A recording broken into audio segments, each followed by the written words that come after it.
Now, Greg Barton is a professor of global Islamic politics at the Alfred Deakin Institute for Globalisation and Citizenship. He joins us from Melbourne. Greg, always good to speak to you.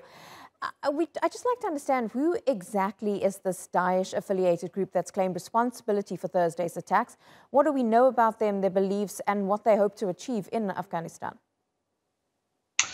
This group, Isis-K, Isis-khorasan, was formed around 2014, mostly out of splinter elements from both the Pakistani Taliban and the Afghan Taliban, particularly from the Haqqani network. So it seems counterintuitive.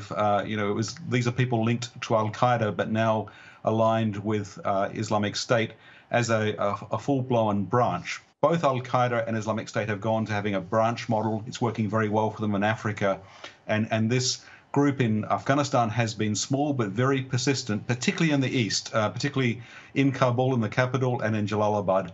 And they've been responsible for numerous suicide bombing attacks, including most terribly an attack on a Hazara girls' school. They often attack ethnic Hazara Shia Muslims that killed 90 students, an attack on a maternity hospital, assassination of female journalists.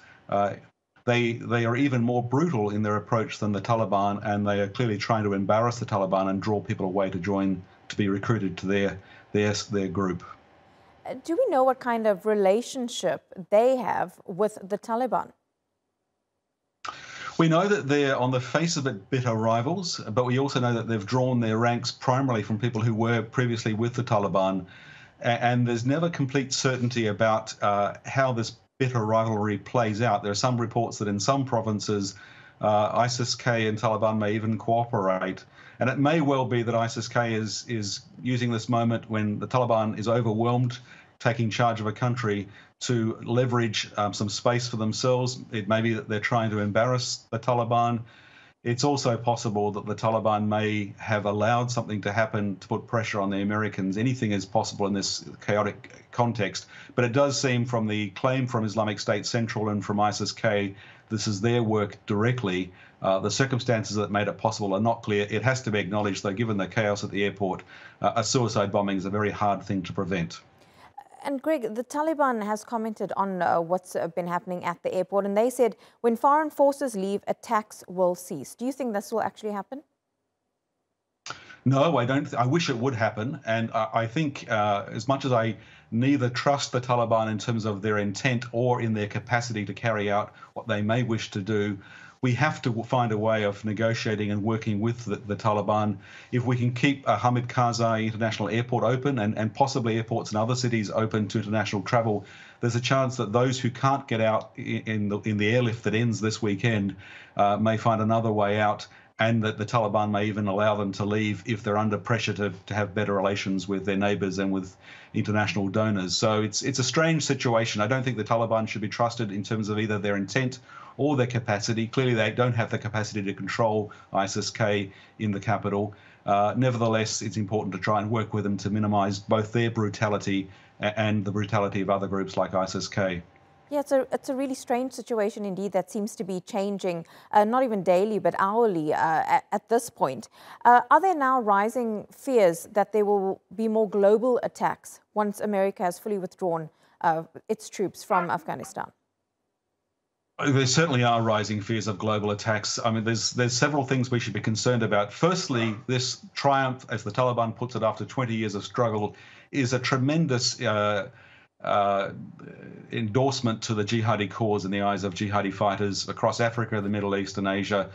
They see this as vindication that God is on their side. So that's the first thing. Secondly, we will see training camps. There already are some foreign fighters in Afghanistan. We have indications, it's not confirmed, but perhaps as many as 10,000 have joined with the Taliban, according to some UN reporting. And we will see those terror camps we saw in the 80s and the 90s start up again. There may be plausible deniability. Maybe the Taliban in Kabul can deny that they know anything about it.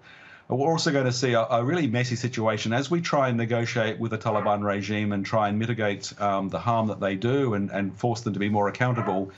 There will be some people who work in Afghanistan who will be radicalized through that association, but it's going to be really hard to figure out who is responding to a humanitarian call and who is actually responding to a more radical message. Think of Syria in 2012, 2013. You can get a sense of how messy this is going to be. And with things getting so messy, what kind of action do you think that the US will take, considering yesterday's attacks and then considering there may be future attacks on US soil? I think we need to understand President Biden's comments. He's speaking from the heart, but also shooting from the hip. He's really shocked and I think genuinely moved.